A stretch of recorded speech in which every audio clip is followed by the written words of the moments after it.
Hello, good morning, जोहार। मैं संजय और आप देख रहे हैं न्यूज़ झारखंड। चलिए जानते हैं आज की मुख्य 25 बड़ी खबरों को। पहली बड़ी खबर की बात करो, झारखंड हुआ अनलॉक।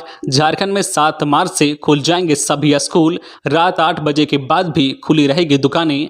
झारखंड में कोरोना की कम होती रफ्तार के बीच हेमंत सरकार ने राज्यवासियों को बड़ी राहत दी है। शुक्रवार को आपदा प्रबंधन प्राधिकार की बैठक में कई छूट दी है। इसके तहत जहां आगामी 7 मार्च से राज्य के 7 जिलों में बंद स्कूल भी अब खुलेंगे, वहीं रात 8 बजे के बाद भी दुकानें खुली रहेगी। पार्क, पर्यटन स्थल और स्विमिंग पूल भी खुलेंगे।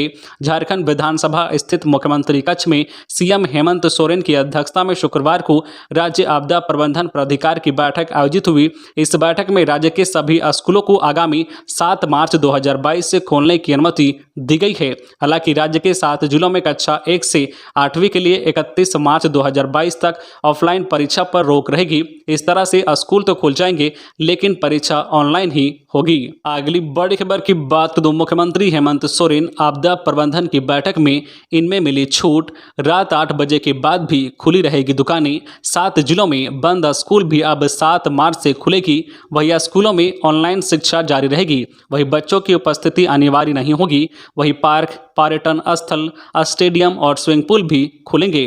वहीं दर्शकों की उपस्थिति में खेलकूद आयोजित करने की अनुमति संबंधित जिले के डीसी द्वारा दी जाएगी। वहीं रेस्टोरेंट, बार और सिनेमाघर भी अपनी क्षमता के साथ खुलेंगे। वहीं शादी समारोह समेत अन्य कार्यक्रम में 500 लोग एकत्रित हो सकेंगे। वहीं आंगनबाड़ी केंद्र भी खुले रहेंगे। सभी सरकारी और निजी कार्यालय में 100% कर्मियों की उपस्थिति रहेगी। वहीं मेला, जुलूस और प्रदर्शनी पर पूर्व की भांति रोक रहेगी। वहीं सार्वजनिक स्थल पर मास्क पहनना और सोशल डिस्टेंसिंग को जो अपनाना अब भी अनिवार्य रहेगा। अगली बड़ी खबर की बात करो, 25 लाख के इनामी नक्सली ने किया आत्मसमर्पण। बिहार के युवक कोरियर बॉय से बन गया कुख्यात उग्रवादी। 2 राज्यों में दर्ज हैं 24 मामले।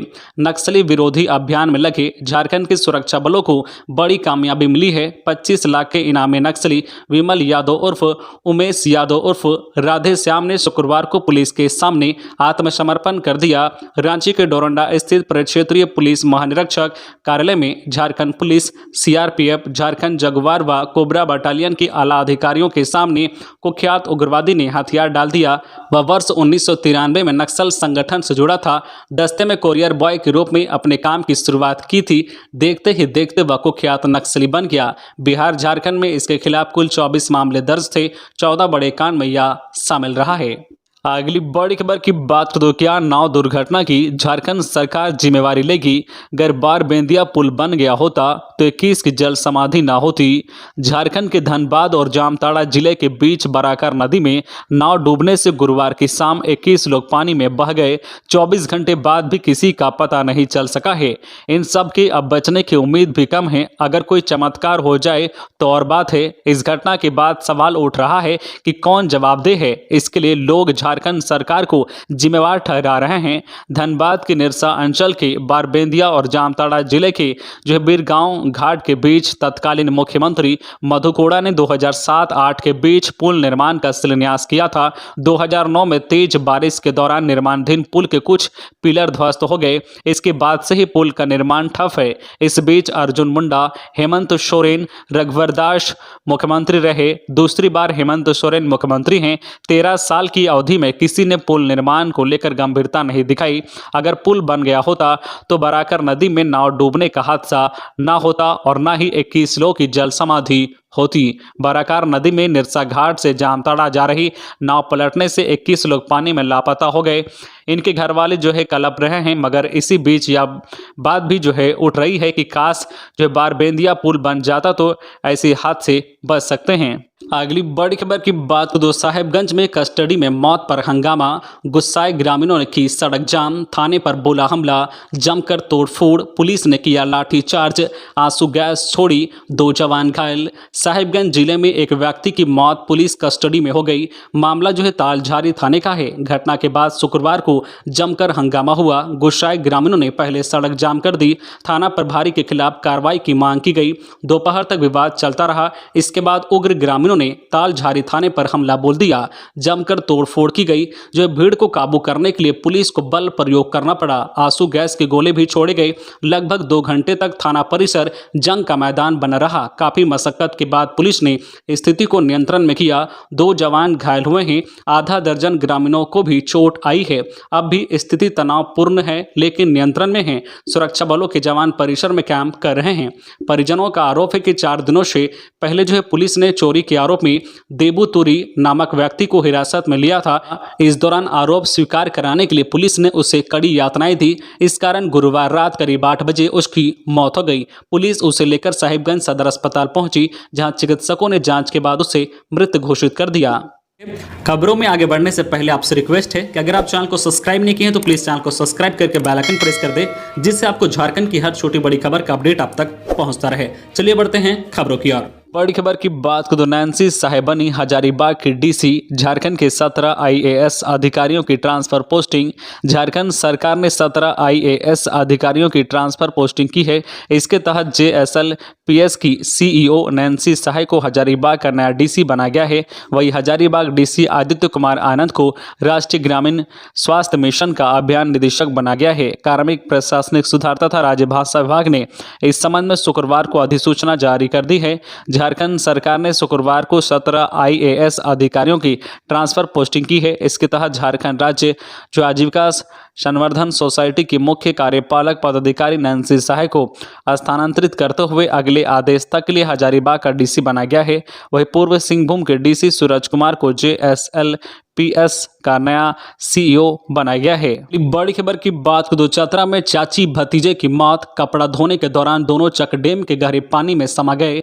पुलिस ने बरामद की लाश। चतरा जिले में शुक्रवार को चाची भतीजे की मौत हो गई है। घटना सदर थाना क्षेत्र के ऊंटा गांव स्थित हदवा नदी के समीप बने चकडेम की है। मृतकों की पहचान राम रत्न पांडे की पत्नी उषा देवी व बेजू पांडे के बेटे रुपेश पांडे 9 वर्षीय के रूप में की गई है।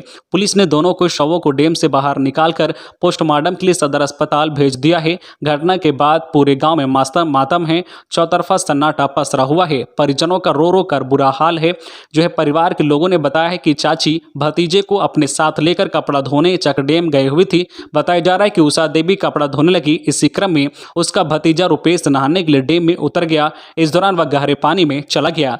बच्चा चिल्लाने लगा। बच्चे को बचाने के लिए महिला शोर मचाने लगी। मदद के लिए किसी को आते नहीं देखकर वह खुद पानी में उतर गई, जिसके बाद दोनों गहरे पानी में समा गए। पानी में दम घुटने की वजह से दोनों की मौत हुई है। अगली बड़ी खबर की बात को तो धनबाद में अधीक्षक के 24 पदों पर भर्तियां, नोटिस जारी। झारखंड के धनबाद में अधीक्षक के 24 पद पर भर्तियां निकली है। इसके लिए इंडियन इंस्टीट्यूट ऑफ टेक्नोलॉजी ने अपने आधिकारिक वेबसाइट पर नोटिस जारी किया है। साथ ही साथ युवाओं से आवेदन मांगे हैं। इच्छुक उम्मीदवार अपनी योग्यता के अनुसार भर्ती प्रक्रिया में भाग ले सकते हैं और आवेदन कर सकते हैं। इंडियन इंस्टीट्यूट ऑफ टेक्नोलॉजी ने अधीक्षक के 24 पद पर भर्ती को लेकर आवेदन मांगे हैं। इन पदों पर आवेदन करने के लिए उम्मीदवारों की योग्यता पदों के अनुसार ग्रेजुएट, पोस्ट ग्रेजुएट आदि निर्धारित किया गया है। इच्छुक उम्मीदवार इंडियन इंस्टीट्यूट ऑफ टेक्नोलॉजी के इन पदों पर 31 मार्च तक आवेदन कर सकते हैं। आप अधिक जानकारी के लिए और आवेदन करने के लिए www.iitism.ac.in पर जा सकते हैं। अगली बड़ी खबर की बात को तो लोहरदगा में हथियारों का जखीरा बरामद। पकड़े जाने के डर से रविंद्र गंजू ने दस्ते से जमा कराकर छिपाए। सुरक्षा बलों ने खोज निकाले। लोहरदगा लातेहार के सीमावर्ती इलाके में चलाए जा रहे सर्च ऑपरेशन के दौरान सुरक्षा बलों को एक बार फिर बड़ी सफलता मिली है। नक्सलियों की ओर से छिपाए गए हथियारों का जखीरा सुरक्षा बलों के हाथ लगा है। बताया जा रहा है कि इसमें करीब 20 हथियार शामिल हैं। पुलिस सूत्रों की ओर से दावा किया गया है कि बरामद हथियारों में एक LMG, एक 315 का rifle, 2 INSAS, 3 semi automatic rifle, 5 303 rifle और 8 SLR शामिल हैं। हालांकि हथियारों की बरामदगी को लेकर अब तक आधिकारिक पुष्टि नहीं हुई है, लेकिन माना जा रहा है कि जल्द ही इसके बारे में आला अधिकारियों की ओर से जानकारी साझा की जाएगी। यह तय है कि सुरक्षा बलों को कामयाबी मिली है। अगली बड़ी खबर की बात को तो झारखंड विधानसभा का बजट सत्र शुरू। राज्यपाल ने कहा स्थानीय लोगों की भागीदारी बढ़ाने के लिए निजी क्षेत्र में 75% आरक्षण का प्रावधान। झारखंड विधानसभा का बजट सत्र शुक्रवार से शुरू हो गया। विधानसभा के बजट सत्र के पहले दिन राज्यपाल रमेश बैस ने सदन को संबोधित किया। अपने संबोधन में राज्यपाल ने कहा है कि स्थानीय लोगों की भागीदारी निजी क्षेत्र में भी हो, इसके लिए सरकार 75% आरक्षण की व्यवस्था की है। इतना ही ही नहीं, रोजगार की समुचित व्यवस्था भी सरकार कर रही है। उन्होंने कहा है कि लोक कल्याणकारी योजनाओं का जो अधिकतम लाभ जो है लक्षित व्यक्तियों तक पहुंच रहा है। कहा है कि शांति व्यवस्था, उद्योग धंधे और विकास के क्षेत्र में लगातार सरकार जो है काम कर रही है। जनहित में राज्य सरकार ने कई नीतियों में अपेक्षित सुधार किया है। नई झारखंड के निर्माण की दिशा में भी सरकार तेजी से काम कर रही है। उन्होंने कहा कि 2 वर्षों में जमीनी स्तर पर किए गए सुधार का नतीजा है कि अभी जो है सभी क्षेत्र में अभूतपूर्व सुधार आया है। 2 लाख से अधिक किसानों को 825 करोड़ रुपए हस्तांतरित किए गए हैं। अगली बड़ी खबर की बात तो हाईकोर्ट भवन पर प्रगति रिपोर्ट पेश करने का निर्देश। झारखंड हाईकोर्ट के नए भवन के निर्माण पर अदालत ने सरकार से प्रगति रिपोर्ट मांगी है। राजीव कुमार की याचिका पर सुनवाई करते हुए जस्टिस सुजीत नारायण प्रसाद और जस्टिस रत्नाकर भेंगरा की अदालत ने प्रगति रिपोर्ट मांगी। शुक्रवार को मामले की सुनवाई के दौरान सरकार की ओर से बताया गया है कि भवन के शेष कार्य का निर्माण कार्य तेजी से जारी है। जल्द ही सभी काम पूरे कर ले जाएंगे। सरकार की ओर से निर्माण कार्य की तस्वीर भी पेश की गई है। इस पर अदालत ने 25 मार्च को सुनवाई निर्धारित करते हुए अगली प्रगति रिपोर्ट पेश करने का निर्देश दिया है। अगली बड़ी खबर की बात तो शारीरिक शिक्षा एवं खेल का नया सिलेबस तैयार। राज्य सरकार नए सत्र से करेगी लागू। स्कूली शिक्षा एवं साक्षरता विभाग द्वारा झारखंड में शारीरिक शिक्षक एवं खेल का नया सिलेबस जल्द लागू किया जाएगा। सिलेबस बनकर तैयार है। झारखंड शिक्षा परियोजना परिषद द्वारा यह सिलेबस तैयार किया गया है। सिलेबस में शारीरिक शिक्षा के साथ खेलकूद को भी जोड़ा गया है। इसके अलावा कई नए विषयों को भी इस सिलेबस में जगह दी गई है। सिलेबस के निर्माण में स्कूली शिक्षा साक्षरता विभाग के संयुक्त सचिव निर्मल कुमार झा, प्राथमिक शिक्षा विभाग के उप निदेशक प्रदीप कुमार चौबे, जेईपीसी रांची के राज्य कार्यक्रम पदाधिकारी धीरसेन ए शोरेंग का अहम योगदान है। अगली बड़ी खबर की बात तो स्थानीय नीति के समर्थन में आजसू का पैदल मार्चा। आजसू कार्यकर्ताओं ने स्थानीय नीति के समर्थन में शुक्रवार को पैदल मार्चा करते हुए प्रदर्शन किया। आजसू द्वारा 1932 के खतियान को आधार बनाने की मांग के समर्थन में 7 मार्च को विधानसभा घेराव कार्यक्रम को सफल बनाने के लिए पैदल मार्चा सह जनसभा भगवान बिरसा मुंडा स्टेडियम में की गई।